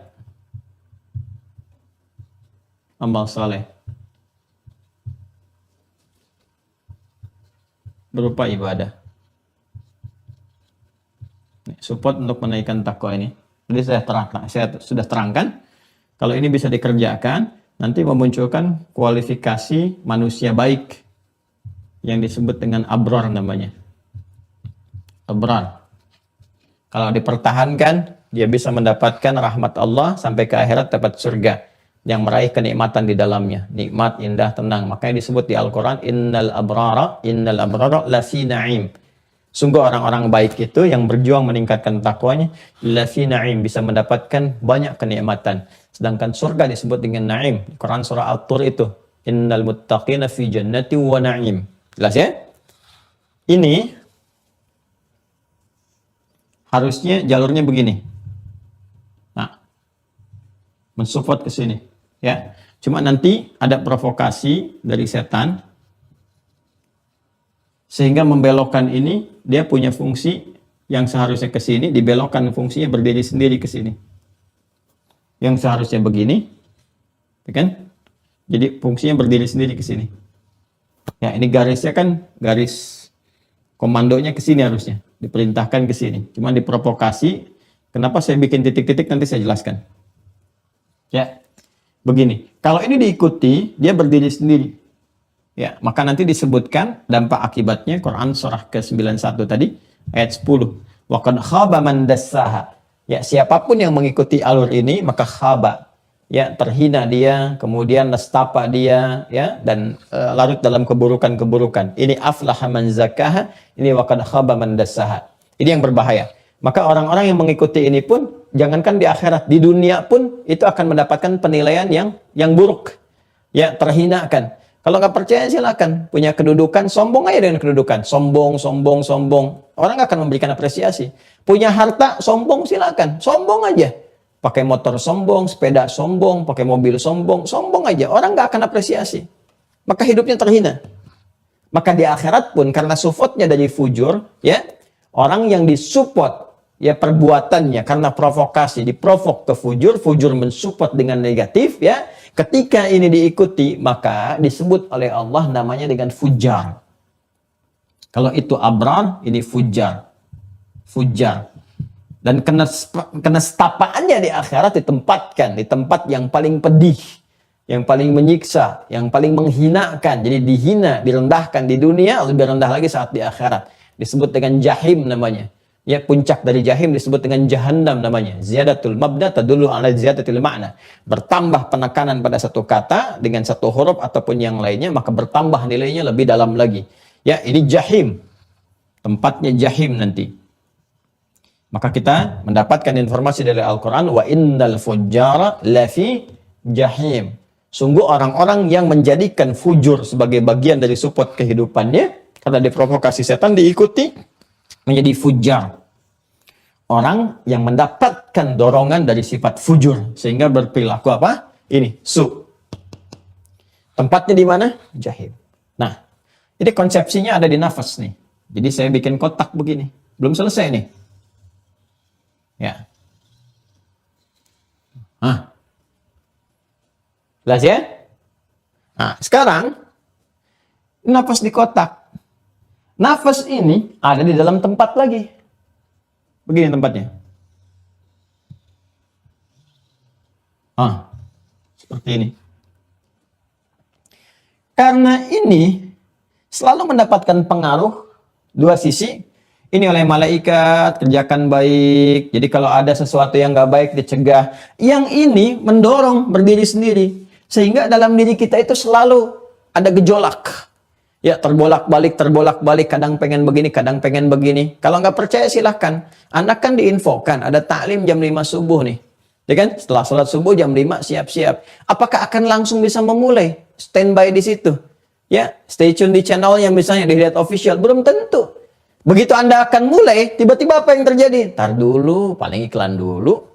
Ya, paling Fadil dulu yang muncul. Saat Fadil pengumuman ustadznya belum tentu mulai jam sekian. Tar, minum teh aja dulu gitu. Ya kan? Coba lihat. Padahal boleh jadi di pengumuman itu ada yang penting. Ada informasi yang mungkin harus kita dapatkan. Jangankan yang itu, urusan sholat aja begitu. Allahu Akbar, Allahu Akbar. Hati bisikin. Yuk, sudah adzan, siap-siap. Yang ini bilang, tar, baru adzan, belum qomat. Ya, begitu udah mau masuk qomat, Allahu Akbar, Allahu Akbar. Asyhadu an la ilaha illallah. Qomat. Imamnya pasti yang kemarin tuh. Bacanya panjang. Ya, atau lebih bagus kamu bacaannya, lebih baik kamu berdiri sendiri aja. Tuh ini. Gejolak itu. Ya, jadi ini memprovok, ini mensupport keadaan diri kita itu. Ya, harus pandai-pandai kita melihat karena terbolak-balik kadang naik. Sesuatu yang terbolak-balik nggak pernah stabil itu disebut dengan kolbu namanya. Dari kata koluba. Sifat keadaannya disebut kolbu. Ya, nih. Kolbu. Makanya tempat ini, nafas ini berada di kolbu. Kenapa tempatnya disebut dengan kolbu? Karena keadaannya selalu memberikan gejolak kita untuk mengambil mana yang paling benar. Dan di situ hidayah Allah menjadi penting. Makanya Allah menurunkan hidayah lewat Al-Quran, disampaikan Rasulullah, jelaskan lewat hadis-hadis supaya memberikan stabilitas kepada kalbu. Supaya nggak terganggu gitu kan. Kita bisa ambil jalan yang benarnya. Sehingga kita bisa paham. Kalau kita kenal ini seperti apa, kita mudah untuk mengikutinya atau bahkan yang kita tahu untuk dihindari. Ini tempatnya, kalbu. Jadi dalam kalbu itu ada nafas. Dalam nafas ada ini. Jelas ya? Terus naikkan ke atas. Nah, kalbu teman-teman sekalian, ini kan jadi pusat nih. Nafas, kalbu, ini pusat kehidupan, pusat generator, penggerak keadaan diri kita untuk beraktivitas, berkehidupan dan sebagainya. Ya, sesuatu pusat, ya dalam segala sesuatu, referensi dari sesuatu yang pusat asalnya disebut masdar namanya. Masdar. Kalau kita ambil masdar pada titik yang paling dasarnya, titik pokoknya disebut sodrun namanya. Ya, saudara yasduru sodran. Awas nih, ini agak dalam ya. Ya, hadal amr sadirun min kita. Ini persoalan ini muncul dari sini, sumbernya dari sini. Kita nulis skripsi, nulis tesis, disertasi, di akhirnya kita tutup dengan masadir, jamak dari masdar, sumber-sumber referensi. Puncak dari sumber referensi itu disebut dengan sodrun. Sodrun. Jelas? Jamak dari sodrun disebut dengan sudur. Jamaknya. Setiap si A punya sodrun, si B punya sodrun, si C punya sodrun. Sumber kehidupan dalam dirinya. Ya, sumber dia dalam beraktivitas. Sumber dalam memberikan sebuah perintah, inspirasi. Ini tempatnya disebut dengan sodrun. Begini lagi nih. Jamak dari sodrun disebut dengan sudur. Ya. Bagus ya. Jamaknya disebut dengan apa? Sudur. Perhatikan tingkatannya nih. Kalau ini paling bawah 1, kan? 2, 3. Tuh. Perhatikan baik-baik. Nah, sekarang perhatikan. Di sini ada 2. 1, 2. Ini yang memberikan jalan kepada kita. Ini tugas untuk memberikan support. Ini memprovokasi. Sekarang bagaimana cara setan? Nah, kan kita udah kenal malaikat. Udah selesai kemarin kan? Ya, yang belum tuntas review, cek lagi. Cara setan bagaimana dia mencoba memprovokasi ini fujur sehingga mengaktifkan sel atau potensi fujur ini berdiri sendiri. Memprovok kepada fujur, naik ke nafas, tembus ke kolbu, ke sudur, kemudian ke akal, ke perilaku. Itu sepersekian detik kuasa Allah, sepersekian detik. Menjadikan semua sikap kita itu ya bersumber dari sifat bersumber dari 2 ini. Ya, sepersekian detik sekali. Bagaimana caranya? Maka ternyata dia masuknya lewat sini dulu. Nggak langsung ke sini. Dia masuk lewat sini. Sudur. Kolbu. Baru ke nafas. Ini yang dia ganggu. Kenapa dia ganggu dari sini? Walaupun tembus dari tako lewat nafas ke kolbu, dia goda lagi di kolbu. Tembus dari sini ke sini, dia goda lagi di sini. Sampai ke tindakan pun dia coba cegah juga. Makanya Anda ketika merencanakan perbuatan baik, mau infak ke masjid dari Jumat, Anda siapin masuk kantong. Di jalan, pertengahan ketika jalan, dialihkan lagi. Apain 100 ribu, banyak-banyak dul. 50 ribu aja, 10 ribu lagi tuh. Nah, kapan lagi ada dapat misalnya otak-otak yang jualan dari Jumat? Kan nggak pernah ada, biasanya sore. Pesan aja dulu, habis Jumat baru ambil, bungkus. Kan? Itu bisa begitu tuh, yang 100 ribu turun 50. Ya. Begitu mau nyampe sana, Anda baru mau masukkan pun kadang-kadang dilirikan. Tuh, yang lain cuma 1.000, 20.000, 30.000. Ria kamu kalau 50.000. Apalagi teman kamu di samping ngelihat. Udah aja dulu, keluar yang 5.000. Tak di luar, baru masukin yang 50.000 kotak yang lain. Anda masukin 5.000. Begitu keluar, dibikin lupa. Tuh. Jadi infak cuma 5.000. Dari totalnya mau 100.000. Dia bisa bayangkan, ditembus dari sini, ke sini, ke sini, sampai ke wujud perbuatan pun masih dia cegah juga supaya nggak terjadi itu. Itu teman-teman sekalian. Makanya dia masuk lewat sini. Dan masuknya halus sekali. Dia nggak maksa. Nah, ini nih. Itu memang pintar. Tapi keblinger. Maka hati-hati kalau ada pintar yang nyeleneh, hati-hati. Ya, karena nanti salah satunya itu sifat-sifatnya akan dimasukin. Ya, akan dimasukin sifat-sifat setan itu. Ya, ditembuskan nanti kepada siapa? Termasuk manusia. Masuk manusia. Ada kalangan jin yang tak nampak, ada manusia yang diikuti oleh ini. Masih ingat kan ayatnya di penghujungnya? Minal jinnati wan nas. Nah, ini nanti termasuk makhluk yang pintar dan nyeleneh. Nanti saya tunjukkan ya bagaimana asal usulnya. Tapi saya mau ke sini dulu. Dia bisikan dengan halus dan dia nggak maksa sifatnya, cuman mendorong halus sekali sampai kita nggak ngerasa. Kayak air meresap tiba-tiba basah, dia kan? Ya, tiba-tiba basah aja, nggak tahu. Nah ini begitu, halus sampai diikutin. Sesuatu yang halus, yang masuk ke dalam turunan ini tak terasa sampai ke dalam jiwa yang paling dalam, atau bahkan ke titik ini sampai ke perilaku, itu disebut was-was namanya. Was-wasa yuwaswisu, tasrifnya di soraf. Was-was. Sesuatu yang mengalir dengan halus, dengan lembut, ya tak terasa, ya terpengaruh keadaan diri kita itu. Nah, sekarang, yuk, surah paling favorit di muka bumi bagi setiap muslim di masa kini. Kalau muslim di masa Nabi kan favoritnya Al-Baqarah, gitu kan, Ali Imran, baca lewat tahajud. Ini muslim masa kini favoritnya ini surah terakhir, surah An-Nas, kan, surah An-Nas.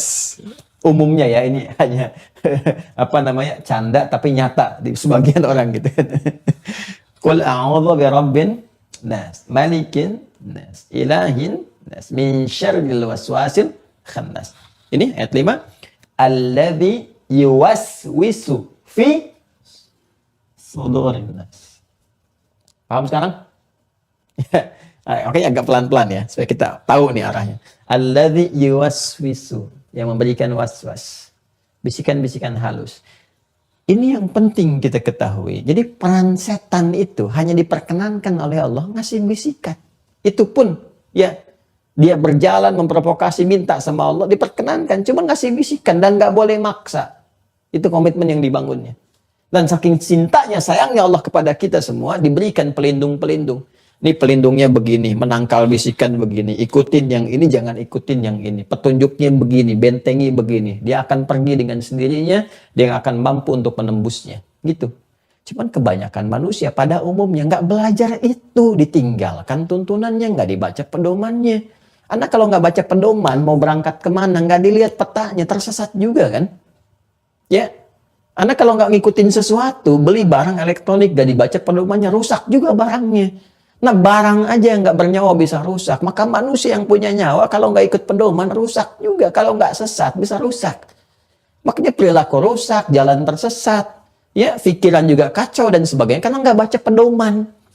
Nah, pedoman yang dibaca itu pedoman dari pencipta, bukan yang dibuat-buat oleh yang diciptakan. Pencipta itu siapa? Satu-satunya kitab suci yang menerangkan bahwa Tuhan yang mengatakan saya pencipta. Cuman Al-Quran. Silahkan cek. Di kitab manapun. Yang Tuhannya langsung mengatakan, saya adalah pencipta. Saya Tuhan. Gak ada Tuhan selain saya. Sembah saya. Gak ada. Cuma di Quran. Ya. Inni khalik. Inni khalik. Ya. Di Quran surah 15 tadi kan.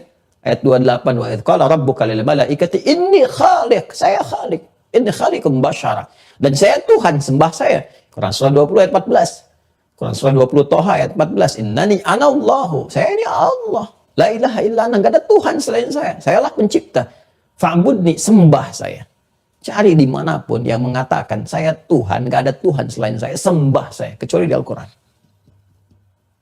Dan ketika itu Allah maha adilnya membuat ya kepada kita sebuah desain kehidupan. Lalu berfirman. Dengan firmannya itu jadi pedoman kehidupan. Diterangkan ini semua. Cari, silakan cari yang paling detil. Menerangkan tentang aspek kehidupan kita sampai ke setan-setannya dibahas. Sampai ke perilakunya, sampai cara kemudian mengatasinya. Sampai filternya bagaimana, cara nembusnya seperti apa. Ya, cara kita kemudian memfilter ini bagaimana, tamengnya seperti apa, jelaskan tuntas. Cuma ini was-was. Jadi, kalaupun dia berperan, hanya bisikan saja. Bisikan halus. Dan sifatnya tidak memaksa. Ingat. Tidak memaksa. Makanya nanti setan akan berlindung dengan dua hal ini. Ketika semua manusia mengecamnya. Nanti kita akan ketika masuk ke babnya sendiri ya. Jadi supaya pelan-pelan bertahap. Nanti kalau kita lompat sedikit aja, ketika dihisab, banyak orang berbuat maksiat, salah dan sebagainya, boleh menghujat setan. Karena makhluk ini nih ya Allah nih. Karena dia nih. Apapun bahasanya manusia menamainya. Ada bilang Lucifer, ada yang bilang macam-macam. Karena dia nih, si iblis ini nih. Iblis kamu nih gitu kan. Karena ini nih, si Lucifer, macam-macam lah.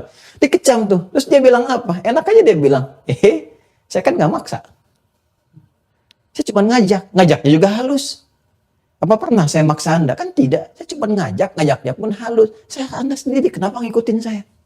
Mau jawab apa? Habis itu dia pidato deh. Masih sempat-sempatnya pidato sebelum masuk neraka jahanam tuh. Nanti kita lihat ada ayatnya tuh. Dan itu jelas sekali. Dari awal penciptaan sampai berakhir sampai kepada Allah. Luar biasa komplit. Nah, ini dari sini teman-teman alurnya nih, begini. Karena itu salah satunya nanti dalam ibadah pun kita diberikan satu gambaran. Praktek, makanya kita belajar ya, nanti di fikih saat masuk fikih itu benar-benar dibahas.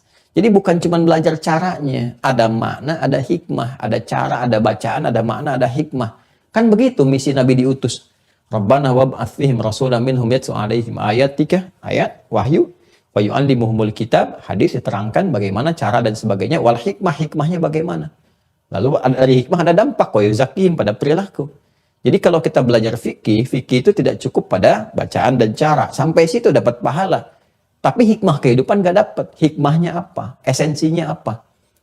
Sama setiap ibadah itu ada gambaran, ada makna. Jangan dikira sholat, disebut namanya saja. Tidak, itu ada maknanya. Kenapa disebut subuh? Subuh ada dua dengan fajar, subuh, fajar. Itu ada maknanya. Kenapa disebut zuhur sampai ke isya? Termasuk gerakan.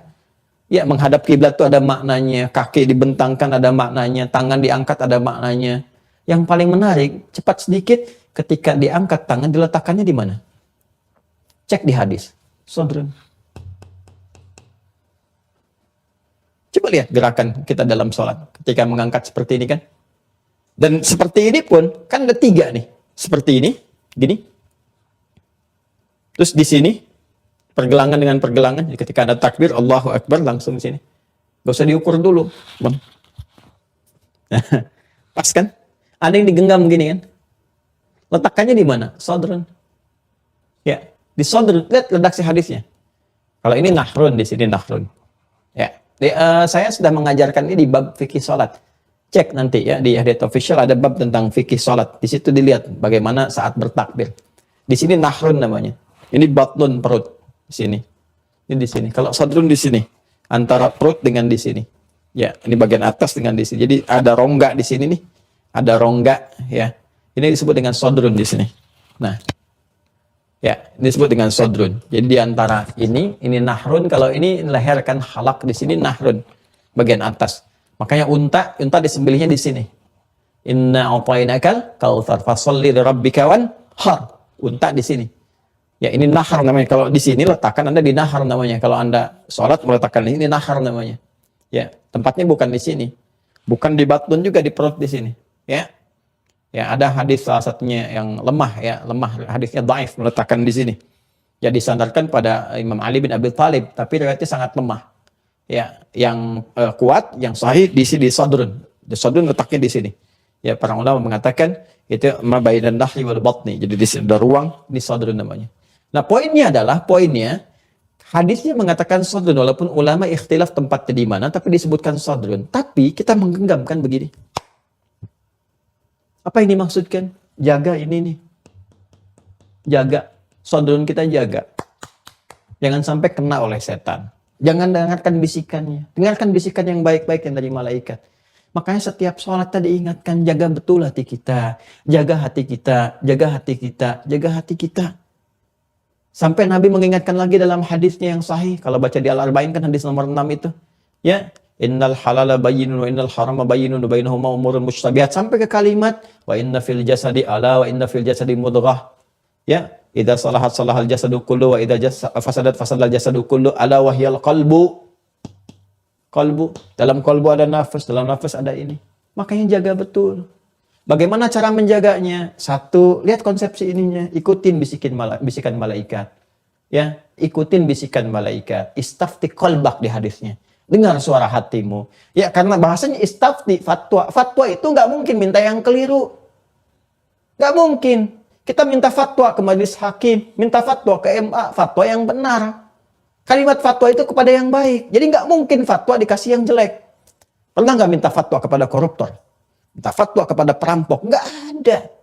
Anak buah perampok minta fatwa kepada pimpinannya? Nggak ada. Fatwa itu pasti pada yang baik. Minta fatwa ke MUI karena yang di situ kumpul ulama. Minta fatwa ke mahkamah karena ada hukama. Hukama itu orang bijak, orang adil. Makanya nggak boleh hakim memberikan fatwa yang jelek, yang ngawur, yang salah. Nggak boleh. Yang keliru nggak boleh. Dosanya besar. Dosa dunia, dosa akhirat itu. Ya, dunia dapat kecaman, akhirat dapat hukuman. Baik ya. Nah, jadi di sini teman-teman sekalian kata Nabi istafti, minta fatwa. Fatwa itu apa? Hal yang mengarah pada kebaikan. Bisikan baik, kolbak di hatimu. Itu sumbernya dari sini.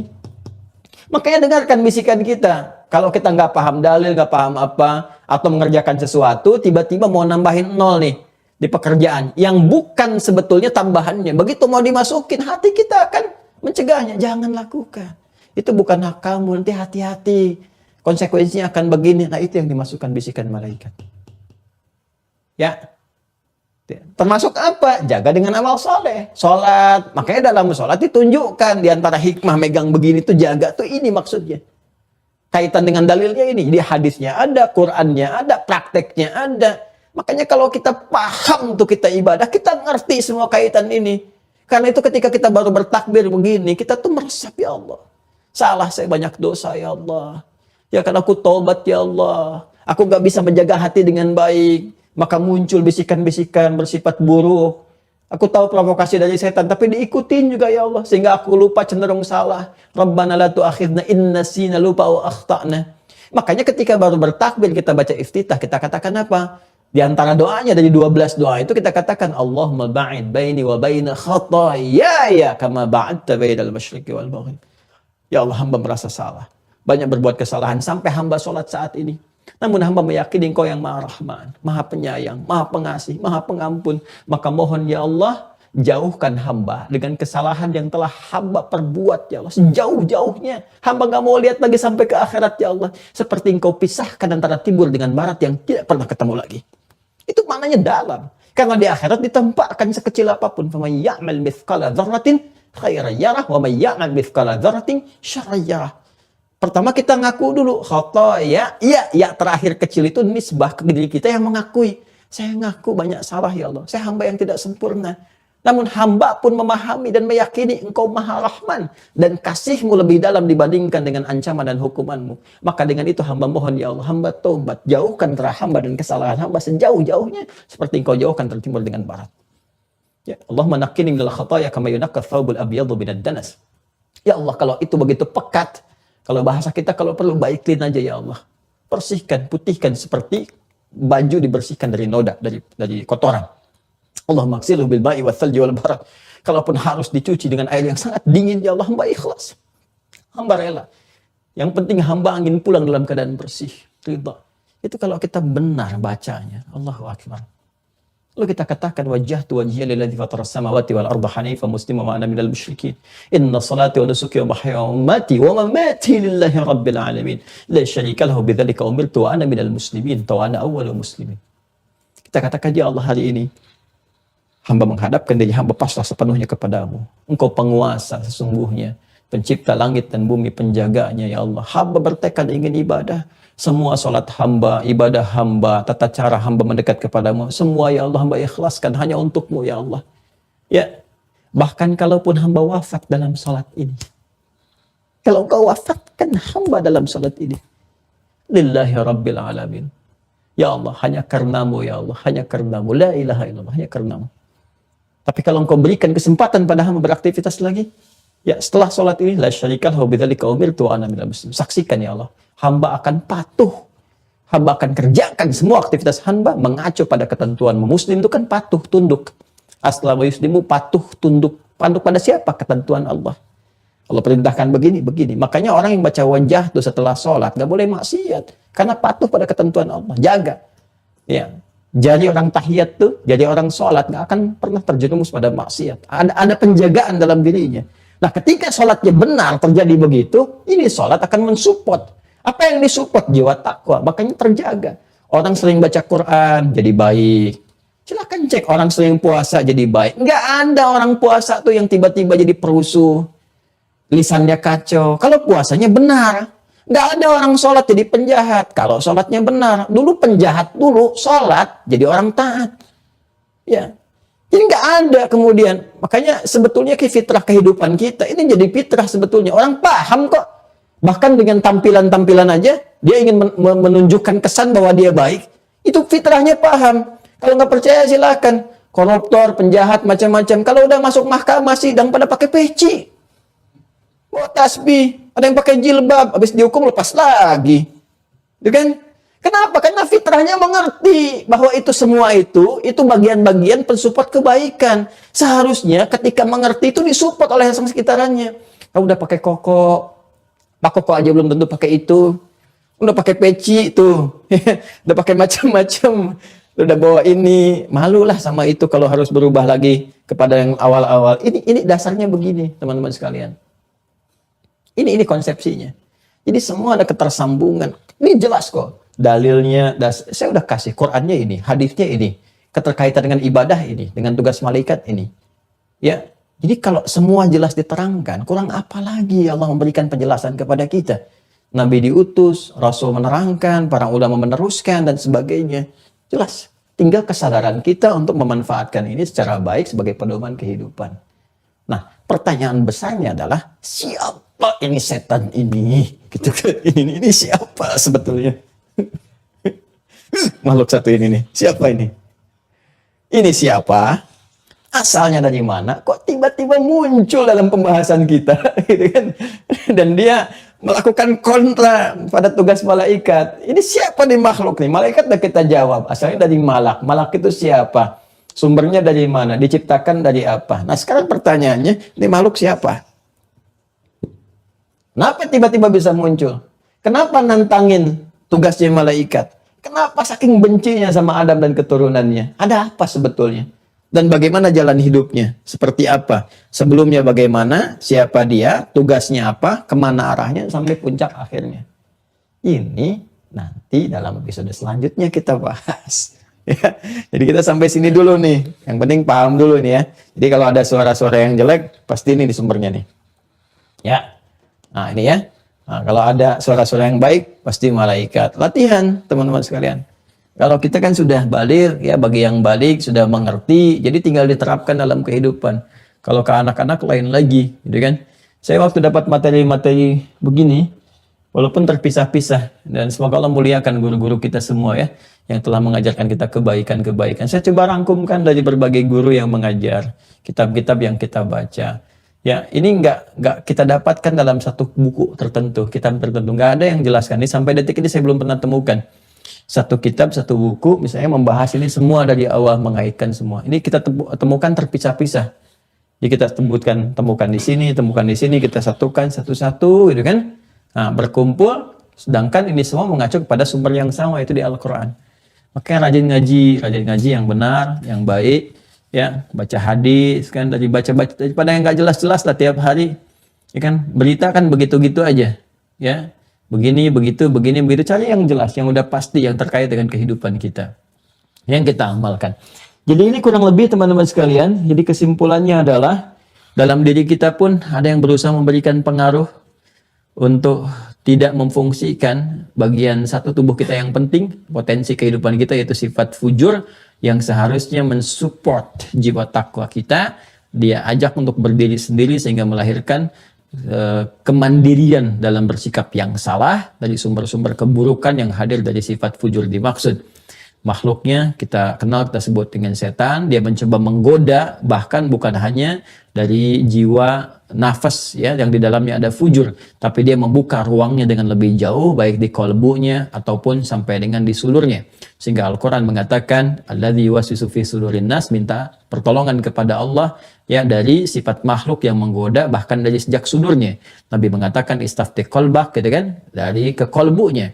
Dan dia juga ingin membawa bagian dari kolbu itu kepada jiwa terdalam, itu sifat fujurnya, sampai dia berkata la attakhidanna min ibadika nasiban mafruḍa. Nah, apa yang dia lakukan dengan itu semua? Dia berkata fala udillannahum wala umanniyannahum, maka aku akan coba sesatkan semua manusia itu dengan memanfaatkan sifat fujur, maka dibuat tersesat, dibuat salah jalan dan sebagainya. Fala umanniyannahum, ya maka aku akan berikan imajinasi, angan-angan. Maka ada di antara banyak manusia yang sering berimajinasi, berangan-angan, bahkan tidak sedikit kejahatan pun muncul dari angan-angan. Ya, angan-angan pengen cepat kaya, akhirnya berbuat jahat. Ada kejahatan spiritual seperti datang ke dukun, macam-macam dan sebagainya. Ya, ada kejahatan-kejahatan fisikal, ya seperti tindakan-tindakan anarkis dan sebagainya. Dan ada juga yang dikaitkan dengan gabungan di antara keduanya. Kita berlindung kepada Allah dari semua itu. Dan perlindungan ini akan optimal kalau kita mengenal sejarah tentang makhluk ini. Kenal kepada malaikat, akan lebih mudah mengikutinya. Kenal kepada setan, tidak harus mendekat kepadanya, tapi menghindari jalan-jalan keburukan dan duri-duri yang bisa menjebak kita untuk terjebak pada perbuatan-perbuatan yang nista dan menghinakan diri kita di hadapan Allah Subhanahu wa Ta'ala. Episode berikutnya insya Allah kita akan lanjutkan dengan mengenal jati diri setan untuk bisa kita hindari, sehingga dengan itu mudah-mudahan terbebas kita dari godaan-godaan keburukan yang dibawa oleh makhluk terkutuk ini, sehingga kita bisa tampil dalam keadaan mulia sampai menghadap kepada Allah Subhanahu wa Ta'ala. Terangkat derajat kita, berubah jadi orang baik. Sesuatu yang terangkat disebut dengan rafi'ah, ya. Kemudian kebaikan-kebaikan yang terakumulasi disebut dengan akhyar. Karena itulah kita gabungkan keluarga kita menjadi ma'had Islam rafi'atu akhyar, dengan harapan terangkat derajat di hadapan Allah dan bertransformasi kepribadian kita menjadi pribadi-pribadi yang lebih baik di hadapan Allah Subhanahu wa Ta'ala. Kurang lebih demikian kesimpulan pembahasan hari ini. Kita berjumpa esok hari. Besok belum ada pengayaan, ya besok itu lanjutan dari materi ini insya Allah. Kita lanjutkan esok subuh dengan bahasan lanjutan dari ini. Kemudian saya juga akan mulai menyiapkan soal-soal untuk pendalaman yang kemarin. Nanti ditampilkan saat webnya sudah baik ya. Karena kemarin ada musibah, jadi ada penyesuaian di web, musibah di data centernya. Sehingga berpengaruh kepada sistem web kita. Ya. Terima kasih teman-teman sekalian. Akan diupdate oleh Ustadz Fadil yang baru bergabung. Sekali lagi, sering banyak bertanya dan sudah sering juga saya jawab. Jadi saya sering-sering menjawab kembali. Anda tinggal nyimak saja. Yang bertanya tentang sumber-sumber ta'lim yang kemarin itu, silahkan diakses di YouTube-nya Mira ya, Mira Institute. Kita pisahkan supaya nggak banyak nyari. Di Adiyat Official kan banyak menunya, hidangannya banyak terhampar, prasmanan Anda tinggal pilih mana yang paling menyenangkan. Tapi kalau di Mira itu spesifik pembahasan ini. Jadi silahkan dari awal sampai akhir. Kalau ingin belajar tentang anak-anak, nanti ada di Amel Official, silahkan dari situ. Dan ini sekarang juga sedang disiapkan untuk share dengan bahasa anak-anak untuk ke anak-anak. Jadi kalau Bapak Ibu juga ada anak-anak atau ingin melihat kekanak-kanakan diperbaiki, jadi silahkan juga bisa melihat dari situ. Ya, terima kasih.